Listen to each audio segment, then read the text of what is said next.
জুলাই সনদ বাস্তবায়ন আদেশ জারি ও নভেম্বরের মধ্যে গণভোট আয়োজন সহ ৫ দাবিতে ফের রাজপথে জামাত, ইসলামী আন্দোলন সহ সমমনা ৮টি রাজনৈতিক দল। পূর্বঘোষিত কর্মসূচির অংশ হিসেবে প্রধান উপদেষ্টা বরাবর স্মারকলিপিতে রাজধানীর পল্টনে সমবেত হন ৮টি রাজনৈতিক দলের নেতাকর্মীরা। পল্টন মোড়ে সংক্ষিপ্ত সমাবেশে নেতারা বলেন, ১০ নভেম্বরের মধ্যে দাবি আদায় না হলে ১১ তারিখ ঢাকায় মহাসমাবেশ করা হবে। জাতীয় নির্বাচন ২ মাস পিছিয়ে হলেও আগে গণভোট করার দাবি জানান নেতারা।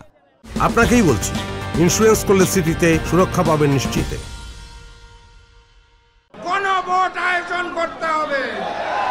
এই দাবি দাওয়া আদায় রাখ পর্যন্ত ঘরে ফিরবো না ইনশাআল্লাহ। বিজয় সুনিশ্চিত করে ঘরে যেতে হবে। জুলাই সনদের বাস্তবায়ন আদেশের জন্য সকল রাজনৈতিক দলগুলো একমত হয়েছে, গণভোটের ব্যাপারে একমত হয়েছে। এখন গড়িমসি কিসে? আগামী ১০ তারিখের মধ্যে জুলাই সনদের বাস্তবায়ন আদেশ না হলে ঢাকা শহর আমরা লোকারণ্য করে সমাবেশ করবো।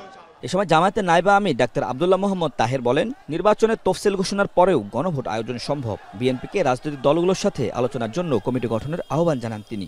আমরা রাজপথের চিঠি প্রয়োজনে আবার রক্ত দেব, প্রয়োজনে আবার জীবন দেব।